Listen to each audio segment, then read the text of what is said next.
बेटी अगर तुम्हारे घर में बहू बन के रहेगी तो तुम्हारी बेटी भी मेरे घर में बहू बन के रहेगी।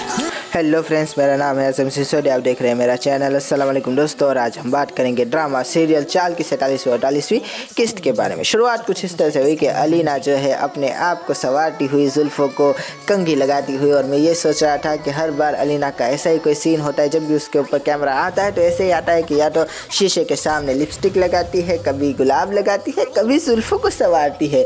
लेकिन मैं कहूँगा कि उसका हक बनता है, इतनी प्यारी जो दिखती है। और मैं भी यही सोचता हूँ, मन ही मन वो शीशे से पूछ रही होती कि बता शीशे कौन है दुनिया में सबसे ज़्यादा खूबसूरत, और शीशा भी कहता होगा कि आए आए आए मेरी प्यारी अलीना, तुमसे ज़्यादा खूबसूरत कौन हो सकता है। दूसरी तरफ हम बात कर लेते हैं कि अलीना के मन में क्या चल रहा था। वही चीज़ थी कि क्या राहिल से शादी करके उसने जो है गलत किया, क्या उसे शादी करनी चाहिए थी, क्या उसको अपने भाई की शादी उसकी बहन से करवानी चाहिए थी। मैंने राहिल की क्या कुछ नहीं किया, अपने बाप के सामने खड़ी हो गई थी, अपने भाई की शादी उसकी बहन से करवाई, अपनी फूफो के बारे में भी नहीं सोचा। लेकिन दूसरी तरफ राहिल ने क्या किया, राहिल ने सिर्फ एक चीज़ की, धोखा।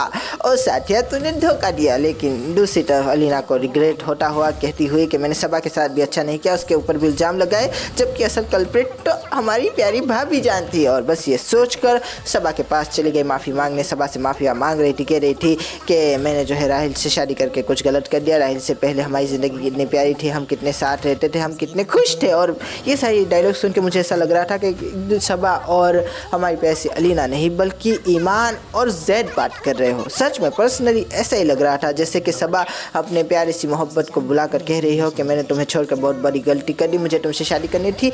ये बेचारा राहिल तो हमारे बीच में आ गया, और मुझे ऐसा लग रहा था कहीं ना कहीं होमो फीलिंग आ रही थी। पूरा शब्द नहीं लूँगा, आप समझ जाए दोस्तों, आप काफ़ी समझदार है। और मैं यही कहूँगा कि डायरेक्टर और राइटर ने गलती कर दी। सीन लगते वक्त थोड़ा एहतियात बरतनी चाहिए थी। ये सीन कहीं से भी दो दोस्तों वाला नहीं लग रहा था, डायलॉग्स कहीं भी दो दोस्तों वाले नहीं लग रहे थे। ऐसा ही लग रहा था कि दो पिछड़े प्रेमी अब जाके मिल रहे हो, जो कि अच्छी बात तो नहीं है। अगर आपको भी ये फीलिंग आई हो तो कमेंट में ज़रूर मेंशन कीजिएगा। अब बात कर लेते हैं आगे की, हमारे प्यारे से फ़ारूक की बहन और फ़ारूक की स्टोरी। तो फ़ारूक एक तरफ जो है मंगनी की अंगूठी एक्सचेंज करता हुआ, दूसरी तरफ हमारी बहन जो है ज़ेवरात लेकर अपने प्यारे से भोले से बारी से मोहब्बत के घर जाती हुई। अब्बा उसको खुद लेकर जो गए थे, और मैं ज़ेवर को देखकर ये सोचा था कि ये ज़ेवर आकाश से गए, लेकिन एक्सप्लेनेशन भी दे दी कि तुम्हारी माँ ने बहुत मेहनत मुशक्कत ईंटें उचक उचक कर जो पैसे इकट्ठा हुए थे उनसे जो है ये ज़ेवर बनाया है। खैर मुझे तो लगता है कि अब्बा जान का कोई एक गुर्दा या फेफड़ा बेच दिया होगा, अब्बा जान को पता नहीं चला, उनका बैड लक है। लेकिन चलिए मान लेते हैं कि ज़ेवर बन गए। और अब बात कर लेते हैं कि हमारी प्यारी सी बहन जो है दूसरी तरफ अपनी मोहब्बत से मिलने का जश्न मनाती हुई शादी करती हुई, और यहाँ पर फ़ारूक जो है टेंशन में, माँ सोचती हुई कि कहीं रास्ते में ठुक बुक ना गए हो, हादसा ना हो गया। और बस हादसा का शब्द था कि हमारी प्यारी सी रुमाना ने सुन लिया। तो वही है कि किसका हादसा हुआ। तो फ़ारूक ने कहा कि मेरे अब्बा और अपनी बहन का हादसा हुआ है,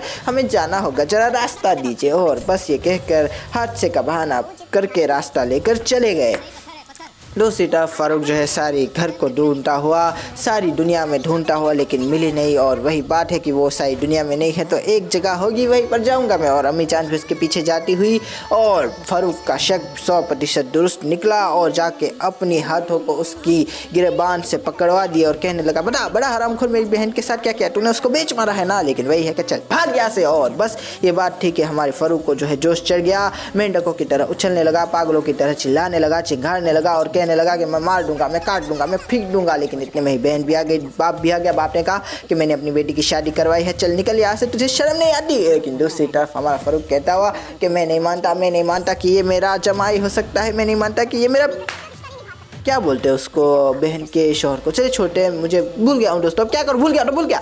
दूसरी तरफ जो है हमारा फ़ारूक जो है काफ़ी ज़्यादा लाव बाला सा होता हुआ, बच्चे की तरह किरकियारियाँ लगाता हुआ कहता हुआ कि मैं तुझे छोड़ूंगा नहीं, और बार बार जो है मेंढकों की तरह छलांगे लगाकर अपने प्यारे से सिकंदर के एम्प्लॉय के पास पहुँच जाता है। लेकिन वो बार बार कभी इधर धक्का देता है, कभी उधर धक्का देता है। और वही बात है कि अब्बा जान कहते हैं कि चल निकल जा हरामखोर, तेरी यहाँ पर कोई जगह नहीं है। और बस ये कहकर फ़ारूक कहने लगा कि तू मेरे पास ही आएगा अब्बा, जब आएगा तो मैं तुझे देख लूँगा। लेकिन वही है कि मैं तेरे पास नहीं आऊँगा, मेरे बाजू में घर है और वहाँ पर पानी भी आता है, वहीं पर जाके रहूँगा। तो अम्मी जान कहती है कि वहाँ रहोगे, पानी मिल जाएगा, खाना कहाँ से खाओगे। लेकिन वही है कि मैं गरीब का बेटा हूँ, गरीब का बेटा दाल रोटी में गुजारा कर लेता हूँ, दाल रोटी तो बनानी आती है मुझे। बस ये कहकर उन दोनों को जो है अचंभा करके वहाँ से निकलवा दिया। और दूसरी तरफ हमारी पैसे एम्प्लॉय की माँ कहती कि कुछ समझाए अपने बेटे को। लेकिन यही बात है कि मैं बचपन से समझा रहा हूँ, समझने वाला वो है नहीं। चलिए अंदर जाकर वलीमे का एहतमाम करते हैं। दूसरी तरफ हम बात करते हैं हमारी प्यारी सी रुबाब और हमारे न्यारे से सिकंदर सिकंदर की स्टोरी के बारे में। तो रुबाब बेचारी एक तरफ बालकनी में खड़ी हुई सोच रही थी कि किस तरह से फ़ारूक से अपनी जान छुड़वाई जाए,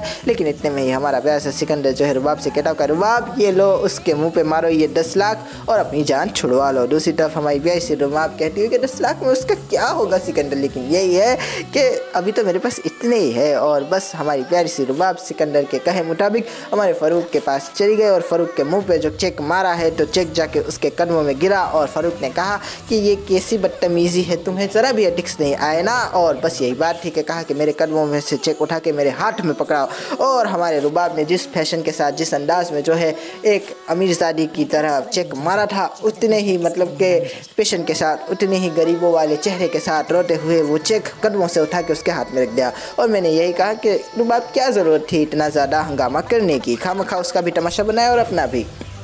दूसरी तरफ हमारा प्यारा सा फ़ारूक उसकी सेल्फी लेता हुआ चेक के साथ कहता हुआ कि तुम्हारे शोहर को भेजूंगा मैं, लेकिन रुबाब कहती है कि मेरा घर टूट जाएगा, ऐसा ना करो, ऐसा क्यों कर रहे हो। लेकिन दूसरी तरफ हमारा प्यारा सा फ़ारूक कहता हुआ कि अब आई ना लाइन पे, ये ले जा, तुम पे जचता है। और वही बात है कि तुम्हें मुझ पर तरस नहीं आते ना, लेकिन वही है कि किसी बात कर रही हो रुबाब, अपनी महबूब से इस तरह की बातें करती हो तुम।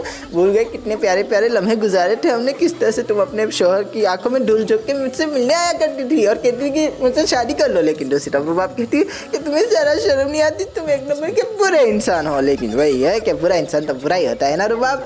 लेकिन कोई बात नहीं, तुम अच्छी बन जाओ, अब जाओ यहाँ से, क्या चाय लेकर आओ तुम्हारे लिए। और बस ये बात थी कि रुबाब वहाँ से उठ के चली गई। दूसरी तरफ सिकंदर को उसके माँ और अब्बा जान समझाते हुए कि बेटा कुछ ना कुछ तो गड़बड़ है, रुबाब जिस जहनीत की मालकिन है मुझे नहीं लगता कि वो किसी आदमी को अपना दोस्त बनाएगी, वो भी खासकर जब गरीब हो। वो तुम जैसे अमीर के चक्कर में नहीं आई तो गरीबों के चक्कर में कैसे आ सकती है। तो हमारे प्यारे से नौर से बोले से बारे से सिकंदर ने कहा कि मैं समझा नहीं, अमित में थोड़ा बच्चा हुआ ना इस मामले में। यही बात है कि अम्मा जान कहती हुई कि बेटा तुम नहीं जानते, मुझे लगता है कि रुबाब का उसके साथ चक्कर चल रहा था। और बस ये बात थी कि हमारे सिकंदर की मतलब के दिल में आ गया बाल और वहाँ से उठ के चला गया, कहने लगा कि अम्मी जान ऐसी बातें ना किया करे, I hate this type talks. और बस हमारी एक तरफ रुबाब ये सब सुन रही थी और वो सोचने लगी कि अब तो भांडा फूट जाएगा, तो हमें पहले से हमारे प्यारे से सिकंदर को समझाना चाहिए, बुझाना चाहिए, उसको जो है लपेटे में लूँगी तो ज़्यादा बेहतर रहेगा। तो सिकंदर के लिए चाय बनाती हुई, खाना बनाती हुई, सब कुछ बनाती हुई, लेकिन सिकंदर दूसरी तरफ जो है अपने मन के अंदर वो बाल लिए सोचता हुआ कि क्या रुबाब तुम्हारा फ़ारूक के साथ कोई चक्कर चल रहा है। वैसे फ़ारूक है भी इतना प्यारा, गोरा चिट्टा, हैंडसम, टेढ़ा मेढ़ा तो नहीं है मेरी तरह, तो कहीं ना कहीं तुम्हें उससे मोहब्बत तो हो सकती है। दूसरी तरफ जो है रुबाब भी सोचती हुई कि किसी भी तरह से इस मामले को डील करना पड़ेगा वरना प्रॉब्लम हो जाएगी मेरे लिए। तो हमारे प्यारे से नैर से बोले से बारे से सिकंदर के पास आ गए और सिकंदर की बाजू में बैठ गए झूले के ऊपर। एक तरफ रुबाब, एक तरफ सिकंदर, और क्या सीन था, मुझे काफ़ी अच्छा लग रहा था। एक तरफ सिकंदर जो है अपने शक को शबूहात में पड़ा हुआ था, दूसरी तरफ रुबाब जो है उसके शक को दूर करने की कोशिश किए जा रही थी, कह रही थी कि मैं तुम्हारे साथ बैठ जाऊँ, मैं तुम्हें कॉफ़ी बना के दूँ। लेकिन वही बात है कि तुम आज इतना मेहरबान क्यों हो रही हो। लेकिन वही है कि मैंने आपकी बातें सुन ली और आपको भी लगता है कि मेरा चक्कर चल रहा था। लेकिन वही बात है कि रुबाब मुझे इन सब बातों में नहीं पड़ना, मैं बस ये जानता हूँ कि तुमने जो है अपनी मर्जी के खिलाफ जाके शादी की, लेकिन फिर भी तुमने काफ़ी ज़्यादा निभाया है इस शादी को, यही मेरे लिए बहुत है। और यही बात है कि वो शादी मेरी मर्जी के खिलाफ ज़रूर हुई थी, मैंने शुरुआत में थोड़े मतलब कि नखरे भी ज़रूर दिखाए थे, लेकिन अब आपके खुलूस, आपकी अपनायत और आपकी मोहब्बत ने मेरा दिल जीत लिया और मैं आपसे मोहब्बत करने लगी हूँ। आए आए आए, और ये मोहब्बत का शब्द था कि रुबाबड़ी के गाल गुलाबड़ी की तरह गुलाबी होने लगे। आए आए आए, उसके होठ गुलाबी गुलाबी, उसके गाल गुलाबी गुलाबी, उसकी नाक गुलाबी गुलाबी, उसकी आँख गुलाबी गुलाबी,